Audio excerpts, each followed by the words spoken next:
KBC trust ವತಿಯಿಂದ ನಿರ್ಗತಿಕ ಅನಾಥರಿಗೆ ಆಶ್ರಯ ಕಲ್ಪಿಸಲು ಆಶ್ರಮ ನಿರ್ಮಾಣ ಕಾಮಗಾರಿಗೆ ಚಾಲನೆ. ಇಸ್ರೋ ನಿವೃತ್ತ ವಿಜ್ಞಾನಿ ಹಾಗೂ ಕೆಬಿಸಿ ಟ್ರಸ್ಟ್ನ ಸಂಸ್ಥಾಪಕ ಜಾವಿದ್ ರವರ ಸಮಾಜಮುಖಿ ಕಾರ್ಯಕ್ಕೆ ಶ್ಲಾಘನೆ.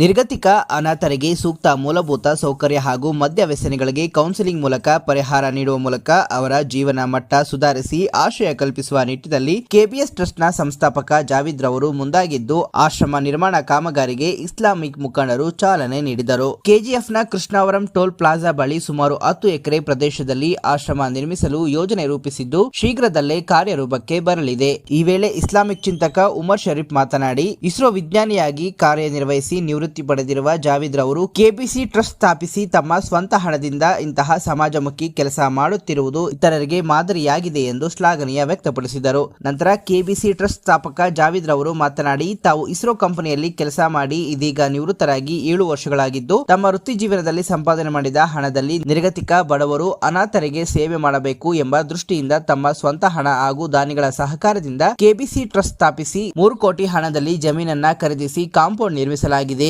ಈಗ ಸುಸಜ್ಜಿತ ಆಶ್ರಮ ಸೇರಿದಂತೆ ಶಾಲಾ ಕೊಠಡಿಗಳನ್ನ ನಿರ್ಮಿಸಿ ಅನಾಥ ಮಕ್ಕಳಿಗೆ ಶಿಕ್ಷಣವನ್ನ ಸಹ ಕಲ್ಪಿಸಿ ಅವರ ಸ್ವಂತ ಕಾಲಿನ ಮೇಲೆ ನಿಲ್ಲಲು ಪ್ರೇರೇಪಿಸುತ್ತೇನೆ ಎಂದರು. ಈ ಸಂದರ್ಭದಲ್ಲಿ ಇಸ್ಲಾಮಿಕ್ ಚಿಂತಕ ಉಮರ್ ಶರೀಫ್, ಮುಸ್ಲಿಂ ಕಮಿಟಿಯ ಕೋಲಾರ ಜಿಲ್ಲಾ ಅಧ್ಯಕ್ಷ ಜಮಾಲ್, ಮೊಹಮ್ಮದ್ ಉಮ್ರಿ, ಮಾದಿಗ ದಂಡೋರ ರಾಜ್ಯಾಧ್ಯಕ್ಷ ವೇಣು, ವೆಂಕಟೇಶ್, ಶಿವಕುಮಾರ್, ಬಾಬು, ಅಮೀರ್ ಜಾನ್, ರೆಹಮಾನ್ ಖಾನ್ ಉಮ್ರಿ, ಅಬ್ದುಲ್ ಕದೀರ್, ಮತೀನ್, ಮುಜಾಹಿದೀನ್ ಸೇರಿದಂತೆ ಅನೇಕ ಮುಖಂಡರು ಗಣ್ಯರು ಉಪಸ್ಥಿತರಿದ್ದರು.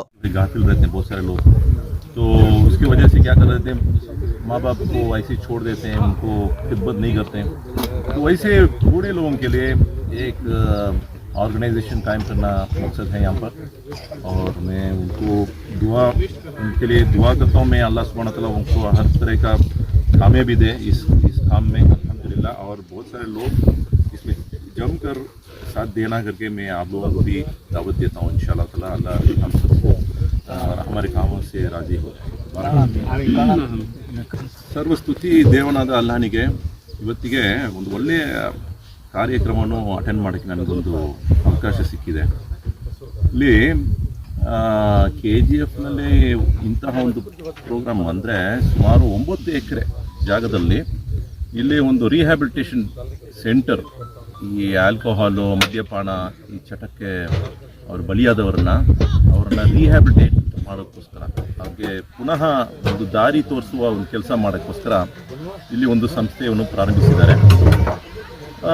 ಈ ಸಂಸ್ಥೆ ಬಂದು ಖಲೀಲ್ ಬತೂಲ್ ಎನ್ನುವ ಒಂದು ಟ್ರಸ್ಟ್ ಮೂಲಕ ಒಂದು ಪ್ರಯತ್ನ ನಡೆಸ್ತಾ ಇದ್ದಾರೆ. ನಮ್ಮ ಜಾವಿದ್ ಬೈ ಇದ್ದಾರೆ, ಇಸ್ರೋ ಜಾವಿದ್ ಅಂತ ನಾವು ಕರಿತೀವಿ. ಇಸ್ರೋನಲ್ಲಿ ಕೆಲಸ ಮಾಡಿದ್ದಾರೆ ಮತ್ತು ರಿಟೈರ್ಡ್ ಮೆಂಬರು.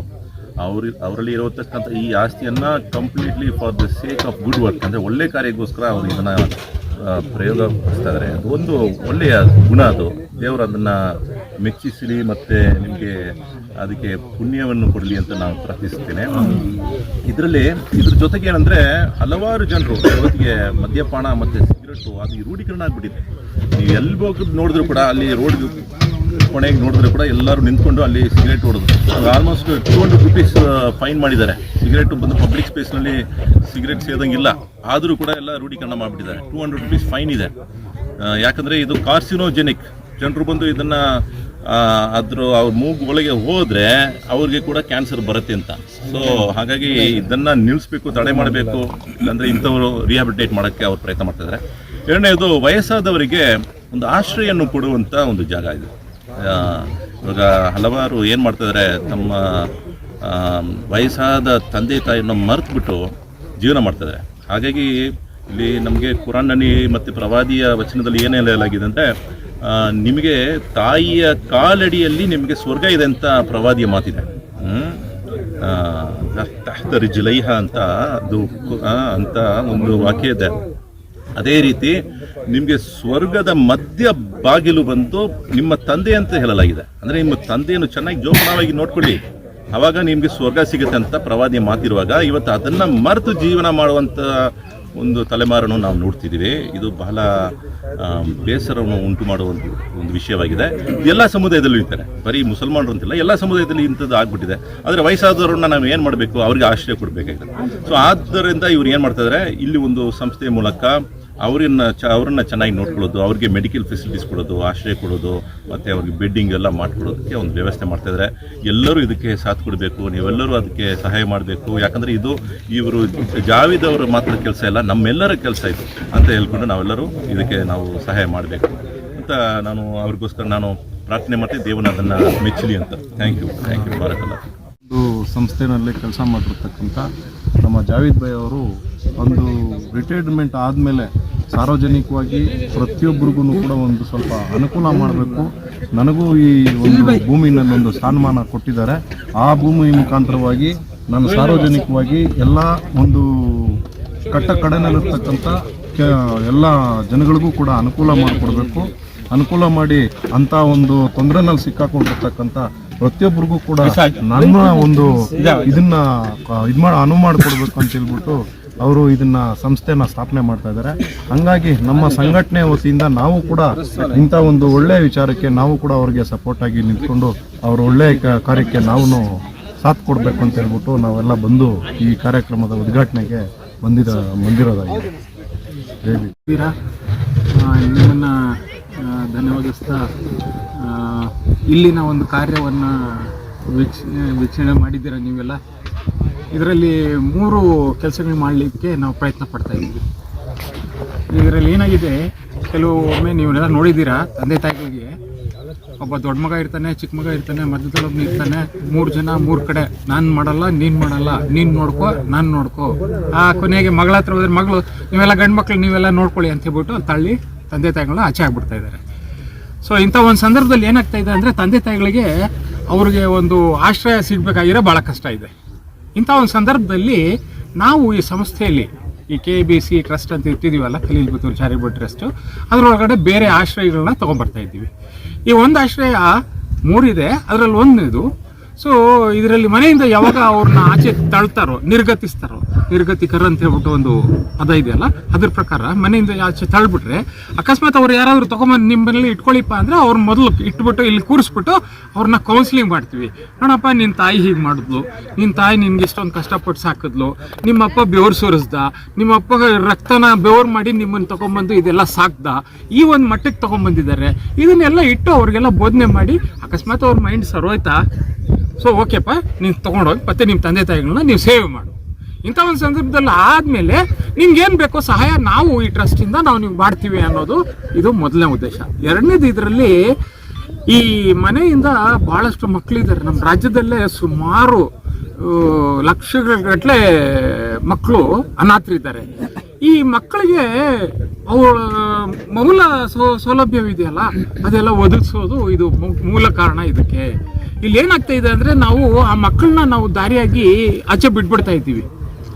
ಸೊ ಈ ಬಿಟ್ಬಿಟ್ಟು ಅವ್ರನ್ನೇನು ಮಾಡ್ತಾ ಇದ್ದೀವಿ, ಅವರ ಯಾವ್ಯಾವ ಇದನ್ನು ಪಡ್ಕೋಬೇಕೋ ಅವರು ಅವುಗಳನ್ನೆಲ್ಲ ಪಡ್ಕೊಳ್ಳಿಕ್ಕೆ ದಾರಿ ಮಾಡಿಕೊಡ್ತಿಲ್ಲ. ಉದಾಹರಣೆಗೆ ಅವ್ರ ವಿದ್ಯೆ ಸಿಗ್ತಾ ಇಲ್ಲ, ಅವ್ರಿಗೆ ಒಳ್ಳೆ ಊಟ ಸಿಗ್ತಾ ಇಲ್ಲ, ಅವ್ರಿಗೆ ವಸತಿ ಸಿಗ್ತಾ ಇಲ್ಲ. ಇಂಥ ಒಂದು ಸಂದರ್ಭದಲ್ಲಿ ಅವ್ರನ್ನೆಲ್ಲ ಅಕಾಮಿಡೇಟ್ ಮಾಡಿ ಅಂಥ ಮಕ್ಕಳನ್ನ ಇಲ್ಲೆಲ್ಲ ತಗೊಂಡ್ಬಂದು ಆ ಮಕ್ಕಳಿಗೆ ಒಂದು ದಾರಿ ಮಾಡಿ, ಅನಾಥ ಮಕ್ಕಳಿಗೆ. ಸೊ ಇಲ್ಲಿ ಅವ್ರನ್ನ ಸಾಕಿ ಬೆಳೆಸಿ ಅವ್ರನ್ನ ವಿದ್ಯೆ ಕೊಟ್ಟು, ಆ ವಿದ್ಯೆ ಆದ ನಂತರ ಅವ್ರಿಗೊಂದು ಕೆಲಸದ ಮೇಲೆ ನಿಲ್ಲಿಸಿ ಅವ್ರು ಸೆಲ್ಫ್ ಸಫಿಷಿಯೆಂಟ್ ಆಗಿ ಮಾಡೋ ಅಂತ ಒಂದು 2ನೇ ಉದ್ದೇಶ ಇದೆ. 3ನೇ ಉದ್ದೇಶ ತಾವುಗಳೆಲ್ಲ ಗೊತ್ತು ನಿಮಗೆಲ್ಲ. ಈಗಿನ ವಾತಾವರಣದಲ್ಲಿ ಬಹಳಷ್ಟು ಜನ ಅಡಿಕ್ಟ್ ಆಗ್ಬಿಡ್ತಾ ಇದ್ದಾರೆ. ಅಡಿಕ್ಟ್ ಅಂದರೆ ಅದಕ್ಕೆ ಹೊಂದ್ಕೊಂಡು ಅದರಲ್ಲೇ ತಗ್ಲಾಕೊಂಡ್ಬಿಡ್ತಾ ಇದ್ದಾರೆ. ಅವರು ಆಚೆ ಬರಲಿಕ್ಕೆ ಇಷ್ಟಪಡ್ತಾ ಇಲ್ಲ. ಅದರಲ್ಲೇ ನಾನು ಮಾಡ್ಬೇಕಂತ ಹೇಳ್ಬಿಟ್ಟು ಅದೇ ಹೋಗ್ಬಿಟ್ಟು ಅದರಲ್ಲಿ ಅಡಿಕ್ಟ್ ಆಗೋಗಿರೋ ಕಾರಣದಿಂದ ಏನಾಗ್ತಾ ಇದೆ ಅಂದರೆ, ಅವ್ರ ಮನೆಗಳ ವಾತಾವರಣ ಕೆಟ್ಟೋಗ್ತಿದೆ. ಒಂದ್ ಕಡೆ ತಂದೆ ವರಿ ಮಾಡ್ಕೊಳ್ತಿದ್ದಾರೆ, ಒಂದ್ ಕಡೆ ತಾಯಿ ವರಿ ಮಾಡ್ಕೊಳ್ತಿದ್ದಾರೆ.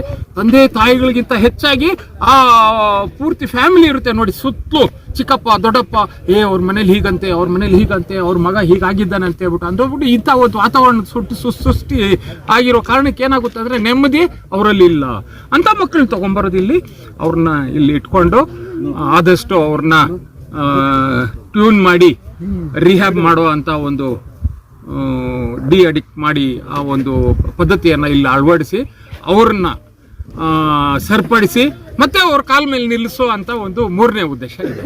ಈ 3 ಉದ್ದೇಶಗಳಲ್ಲಿ ನಾವು ಆದಷ್ಟು ಪ್ರಯತ್ನ ಪಡ್ತಾ ಇದ್ದೀವಿ. ನಿಮ್ಗಳಿಗೆಲ್ಲ ಸಹಾಯ ಬೇಕು ನಮಗೆ. ಈ ಒಬ್ಬರು ಮಾಡುವಂಥ ಕೆಲಸ ಅಲ್ಲವೇ ಅಲ್ಲ ಇದು. ಸೊ ಇಷ್ಟವರೆಗೂ ಮಾಡಿರೋದೇ ಆ ಮೇಲಿರೋ ಸೃಷ್ಟಿಕರ್ತನ ಭಾಳ ಕರುಣೆ ನಮಗೆ. ಈ ಮಟ್ಟಕ್ಕೆ ತೊಗೊಂಬಂದು ಸುತ್ತಲೂ ಈ ಜಾಗ ಕೊಂಡೋದಾಗಲಿ, ಆಮೇಲೆ ಈ ಕಡೆ ಸುತ್ತಲೂ ಕಾಂಪೌಂಡ್ ಹಾಕೋದಾಗಲಿ, ಇಂಥ ಒಂದು ಇದೆ ಭಾರತ ಬಾಹ್ಯಾಕಾಶ ಕೇಂದ್ರ ಅಂತ ಹೇಳ್ಬಿಟ್ಟು. ಆ ಸಂಸ್ಥೆಯಲ್ಲಿ ನಾನು ಸೈಂಟಿಸ್ಟ್ ಆಗಿದ್ದೆ, ವಿಜ್ಞಾನಿಯಾಗಿ ಕೆಲಸ ಮಾಡಿದೆ. 35 ವರ್ಷ ಸಂಸ್ಥೆ ಕೆಲಸ ಮಾಡಿದೆ. ಆ 35 ವರ್ಷ ಕೆಲಸ ಮಾಡಿದ ನಂತರ ಅಲ್ಲಿಂದ ನಾನು ರಿಟೈರ್ಡ್ ಆದೆ. ರಿಟೈರ್ಡ್ ಆದಾಗ ನನ್ನ ಕೈ ತುಂಬ ಆ ಮೇಲಿರೋ ಸೃಷ್ಟಿಕರ್ತನು ಒಂದು ಹಣ ಕೊಟ್ಟ. ಈ ಹಣವನ್ನು ಟೋಟಲ್ ಅಲ್ಲಿಂದ ಎಷ್ಟು ಬಂತು ಅಲ್ಲೆಲ್ಲ ಎತ್ಕೊಂಡ್ಬಂದು ಈ ಜಾಗವನ್ನು ಕೊಂಡೆ. ಈ ಜಾಗವನ್ನು ಕೊಂಡುಬಿಟ್ಟು ಇದನ್ನೆಲ್ಲ ಎಸ್ಟಾಬ್ಲಿಷ್ ಮಾಡಲಿಕ್ಕೆ ನನ್ನ ಹತ್ರ ಬರೋ ಪೆನ್ಷನ್ ಈಗಲೂ ಬರ್ತಿದೆ ಕೈ ತುಂಬ, ಮೇಲಿರೋಂದೇ ಆ ಸೃಷ್ಟಿಕರ್ತಂದೇ. ಸೊ ಆ ಕಾರಣದಿಂದ ಆ ಪೆನ್ಷನ್ ಹಣವನ್ನು ಇಲ್ಲಿ ಹಾಕ್ಕೊಂಡು ಚಿಕ್ಕ ಚಿಕ್ಕ ಕೆಲಸ, ಕ್ಲೀನ್ ಮಾಡ್ರಿ, ಅದು ಉಳ್ರಿ, ಈ ಕಡೆ ಸ್ವಲ್ಪ ನೀಟಾಗಿ ಇಟ್ಕೊಳ್ರಿ, ಗಿಡ ನೆಡ್ರಿ. ಸುತ್ತಲೂ ನೀವು ನೋಡ್ಬೋದು ಈ ತೆಂಗಿನ ಗಿಡಗಳನ್ನೆಲ್ಲ ನೆಟ್ಬಿಟ್ಟಿದ್ದೀವಿ ನಾವು. ಸುಮಾರು ಒಂದು 200 ತೆಂಗಿನ ಗಿಡಗಳವೆ. ನಾನು ಕಂಡೆ ನಮ್ಮ ಮನೆಯಲ್ಲೇ ಒಂದು ತಿಂಗಳಿಗೆ ಸುಮಾರು 200ರಿಂದ 300 ಕಾಯಿಗಳು ಬಿಡ್ತಾ ಇತ್ತು. ಸೊ ಒಂದು ಗಿಡದಿಂದ ಚೆನ್ನಾಗಿ ನೋಡ್ಕೊಂಡ್ರೆ ಇಷ್ಟೊಂದು ಕಾಯಿಗಳು ಬಿಡ್ತಾ ಇದೆ. ನನಗೆ 200 ಗಿಡದಿಂದ ನಾನು ಹಾಕಿದ್ರೆ ನಾನು ಒಂದು ಗಿಡಕ್ಕೆ ಸುಮಾರು 4,500 ರೂಪಾಯಿ ವರ್ಷಕ್ಕೆ ಬರ್ತೈತೆ, 5,000 ರೂಪಾಯಿ ಬರ್ತೈತೆ. 200 ಗಿಡಗಳಿಂದ 1,00,000 ರೂಪಾಯಿ ಬರ್ತೈತೆ ವರ್ಷಕ್ಕೆ. ಹೆಂಗಿಲ್ಲ ಅಂದ್ರೂ ನಾವು ವರ್ಷಕ್ಕೆ ಆ 1,00,000 ರೂಪಾಯಿ ಇಟ್ಕೊಂಡು ನಾನು ಇದನ್ನ ಕೆಲಸ ಮಾಡಿಕೊಂಡು ಅವ್ರನ್ನೆಲ್ಲ ಬೋಧಿಸ್ಕೊಂಡು ಆ ಮೇಂಟೈನ್ ಮಾಡ್ಕೊಂಡು ಹೋಗ್ಲಿಕ್ಕೆ ನನಗೇನು ಅಭ್ಯಂತರ, ತೊಂದರೆ ಯಾವುದೂ ಆಗಲ್ಲ ಅನ್ನೋ ಒಂದು ಭಾವನೆಯಿಂದ ಇದನ್ನ ಅರೇಂಜ್ ಮಾಡ್ಕೊಂಡಿದ್ದೀರಿ. ಇದ್ರ ಜೊತೆಯಲ್ಲಿ ಇನ್ನೂ ಬಹಳಷ್ಟು ಗಿಡಗಳವೆ. ಮಾವಿನ ಗಿಡಗಳು ಹಾಕಿದ್ದೀವಿ, ಸಪೋಟ ಗಿಡಗಳು ಹಾಕಿದ್ದೀವಿ. ಅದಕ್ಕೊಂದು ಆದಾಯ ಅನ್ನೋದು ಬರುತ್ತೆ. ಈ ಆದಾಯ ಬಂದ ನಂತರ ಆ ಆದಾಯದಲ್ಲಿ ಇದನ್ನ ಸಸ್ಟೈನ್ ಮಾಡೋಣ ಅನ್ನೋದು ಒಂದು ದೊಡ್ಡ ಉದ್ದೇಶ ಇದೆ. ನಾವು ಪ್ರಯತ್ನ ಪಡ್ತಾ ಇದ್ದೀವಿ. ಈಗಲೇ ಆಲ್ರೆಡಿ ಸ್ವಲ್ಪ ಲಾಂಗ್ ಆಗ್ಬಿಟ್ಟಿದೆ, ಒಂದು 5 ವರ್ಷ ಆಗೋಯ್ತು ನಾನು ಇದನ್ನ ಕೈ ಹಾಕಿ. ಸದ್ಯಕ್ಕೆ ನಮ್ಮ ಫೈನಾನ್ಷಿಯಲ್ ಕ್ರಿಟಿಕಾಲಿಟಿ ಸ್ವಲ್ಪ ಇರೋದ್ರಿಂದ ನಾವು ಇದನ್ನ ಒಂದು ದಾರಿಗೆ ತಗೊಂಡ್ಬಂದು ಆಲ್ರೆಡಿ ನಿಲ್ಲಿಸೋದಕ್ಕಾಗಲಿಲ್ಲ. ಬಟ್ ಸತತವಾಗಿ ಇದರಲ್ಲಿ ಇದ್ದೀವಿ. ಏನೇ ಆಗಲಿ ನಾವು ಆ ಮೇಲೆ ಸೃಷ್ಟಿಕರ್ತರು ನಮ್ಮನ್ನು ಕರ್ಕೊಳ್ಳೋದಕ್ಕೆ ಮುಂಚೆ ಇದನ್ನು ಮುಗಿಸೋಣ ಅನ್ನೋದೇ ನಮ್ಮ ಉದ್ದೇಶವಾಗಿದೆ. ಸದ್ಯಕ್ಕೆ ಎಷ್ಟು ಪ್ರಾಜೆಕ್ಟ್ ಅಮೌಂಟ್ ಇದರಲ್ಲಿ ಈಗ ಕಾಮಗಾರಿ? ಈಗ ಆಲ್ರೆಡಿ ನಮಗೆ ನೋಡಿ ಜಾಗ ಕೊಂಡೋಕ್ಕಾಗಲಿ, ನೀವು ನೋಡ್ತಿರ್ಬೋದು ಈ ಸುತ್ತಲೂ ಕಾಂಪೌಂಡ್ಗೆ 30 ಲಕ್ಷಗಳಿಗಿಂತ ಜಾಸ್ತಿ ಹೆಚ್ಚಾಗಿ ಅದು ಬಿದ್ದೋಗ್ಬಿಡಿ ನಮ್ಮ ಕಡೆಯಿಂದ. ಸೊ ಹೀಗಾಗಿ ಇದುವರೆಗೂ ಒಂದು 2-2.5 ಕೋಟಿ 3 ಕೋಟಿ ಹತ್ತಿರ ಇದೆಲ್ಲ ವೆಚ್ಚ ಆಗಿದೆ. ಸೊ ಇದನ್ನ ಮಾಡ್ಕೊಂಡು ಹೋಗ್ತಾ ಇದ್ದೀವಿ. ಇದವ್ರು ಬೇರೆ ಕಡೆಯಿಂದಲೂ ಬರ್ತಾ ಇದೆ, ಒಂದು 50,000 10,000 ಹೌದು. ಅದಕ್ಕೆ ಇವತ್ತು ಮಾಡಿರೋ ಒಂದು ಪ್ರಾಜೆಕ್ಟ್ಗೋಸ್ಕರ ಎಲ್ಲ ವೆಚ್ಚ ಸುಮಾರು 1,15,00,000 ಆಗೋ ಒಂದು ಉದ್ದೇಶ, ಅದು ಎಸ್ಟಿಮೇಷನ್ ಇದೆ. ಈಗಿರೋ ಇವತ್ತು ಮಾರ್ಕ್ ಮಾಡಿರೋದು ಒಂದು ಪ್ರಾಜೆಕ್ಟ್ಗೋಸ್ಕರ 1,15,00,000. ನಿಮ್ದುದೇ ಆಗ್ತದೆ. ಅದಕ್ಕೆ ದಾನಿಗಳು ಏನಾದರೂ ಕೊಟ್ಟಿದ್ದಾರೆ? ನಾನು ಅದನ್ನ ಹೇಳಿದೆ. ಇದುವರೆಗೂ ನಾನು ಏನೇನು ಇದನ್ನ ಎಕ್ಸ್ಪೆನ್ಸಸ್ ಮಾಡಿದ್ದೀನೋ ಅದರಲ್ಲೂ ಸುಮಾರು ಒಂದು ನನ್ನ ಒಂದು 5 ವರ್ಷದ ಪೀರಿಯಡಲ್ಲಿ ಒಂದು 10ರಿಂದ 15 ಲಕ್ಷ ರೂಪಾಯಿ ದಾನನೂ ಬಂದಿದೆ ನಮಗೆ. ನಮ್ಮ ಟ್ರಸ್ಟಲ್ಲಿ ಆಲ್ರೆಡಿ ನಾವು ಆಡಿಟ್ ಮಾಡಿಸಿದ್ದೀವಿ, ಆಡಿಟಿಂಗ್ ಕೂಡ ನಡೀತಾ ಇದೆ. ಅದು ITR ಅನ್ನೋದು ಇನ್ಕಮ್ ಟ್ಯಾಕ್ಸ್ ರಿಟರ್ನ್ಸ್ ಅಂತ ಅದನ್ನು ಫೈಲ್ ಮಾಡ್ಕೊಂಡು ಹೋಗ್ತಾ ಇದ್ದೀವಿ. ಸೊ ಇದು ನಡಿ ಒಂದು ಧರ್ಮಕ್ಕೆ ಒಳ್ಳೆ ಪ್ರಶ್ನೆ ಕೇಳಿರ ತಾವು, ಧನ್ಯವಾದಗಳು ಇದಕ್ಕೆ. ನೋಡಿ ಈ ಒಂದು ಕಾರ್ಯವನ್ನು ನಾವು ನೆರವೇರಿಸ್ತಿರೋದು ಮಾನವೀಯತೆ ಅನ್ನೋದು ಬಹಳ ದೊಡ್ಡದು. ನಾವು ಒಂದು ಧರ್ಮಕ್ಕೋಸ್ಕರ ಅದನ್ನ ಮಾತ್ರ ಹಟ್ಕೊಂಡು ಹೋಗ್ತಿಲ್ಲ. ಆ ಮಾನವೀಯತೆಯಲ್ಲಿ ಎಲ್ಲರೂ ಬರ್ತಾರೆ. ಅವರು ಹಿಂದೂಗಳಾಗಿರ್ಲಿ, ಕ್ರಿಶ್ಚಿಯನ್ರಾಗಿರ್ಲಿ, ಇನ್ನೊಬ್ರಾಗಿರ್ಲಿ, ಮುಸ್ಲಿಮ್ಲಾಗಿರ್ಲಿ, ಎಲ್ಲರೂ ಬರ್ತಾರೆ. ಆ ಮಾನವೀಯತೆಯನ್ನ ಫಸ್ಟ್ ಇಲ್ಲಿ ಕಾಪಾಡಲಿಕ್ಕೆ ಇಲ್ಲಿ ಪ್ರಯತ್ನ ಪಡ್ತೀವಿ. ಇದೇ ನಮ್ಮ ಮೇನ್ ಉದ್ದೇಶ. ಮಾನವರು ಸರ್, ಹೌದು ಸರ್, ಬಹಳ ದೊಡ್ಡ ಮಾನವೀಯತೆ. ನಮ್ಮ ಇಲ್ಲಿ ಹಿರಿಯೂರು, ನಮ್ಮ ಕೋಲಾರ ಜಿಲ್ಲೆಗೆ, ನಮ್ಮ ಡಿಸ್ಟ್ರಿಕ್ಟ್ ಇದೆಯಲ್ಲ ಈ ಜಿಲ್ಲೆಗೆ ಇವರು ಪ್ರೆಸಿಡೆಂಟ್ರು, ಜಮಾತೆ ಅಲ್ ಹದೀಸ್ ಅಂತ ಹೇಳ್ಬಿಟ್ಟು. ಸೊ ಇವ್ರು ನಮ್ಮ ಅಮೀರ್ ಸಾಹೇಬ್ರು, ಅಬ್ದುಲ್ ಜಲೀಲ್ ಅಂತ ಹೇಳ್ಬಿಟ್ಟು. ಇವರು ಶೇಖ್ ಉಮರ್ ಶರೀಫ್ರವರು. ಇವ್ರನ್ನ ಭಾಳಷ್ಟು ಜನ ನಿಮ್ಗೆ ಬಿಡಿಸಿ ಹೇಳೋ ಅಂತ ಒಂದು ಏನೂ ಇದಿಲ್ಲ. ಇವರು ಉಮರ್ ಶರೀಫ್ರವರು. ಇವರು ನಮ್ಮ ಗೈಡು, ನಮ್ಮ ಮೆಂಟರ್ ಥರ ಅಲ್ಲ.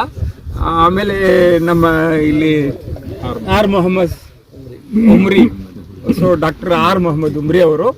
ಆಮೇಲೆ ನಮ್ಮ ವೇಣು ಸಾರ್ ಅವರು ಅಲ್ಲಿ, ಆ ವೇಣು ಸಾರ್ ಅವರು ಇದ್ದಾರೆ. ಆಮೇಲೆ ಅಲ್ಲಿ ವೆಂಕಟೇಶಣ್ಣ ಇದ್ದಾರೆ, ಉಮರ್ ಭೈ.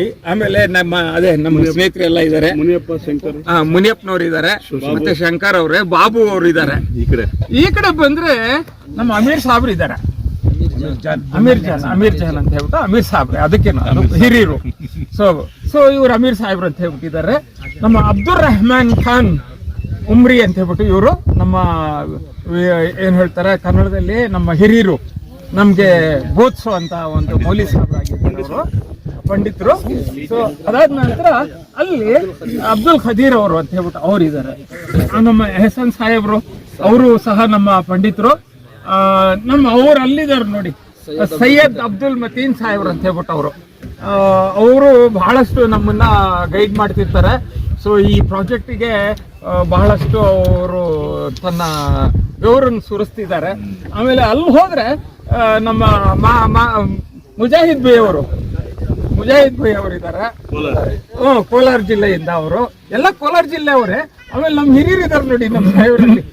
ಸೊ ಮುನೀರ್ ಸಾಹೇಬ್ರು, ಸೈಯದ್ ಮುನೀರ್ ಸಾಹೇಬ್ರು ಅವರು, ಇವರು KGF ಇಂದಾನೆ.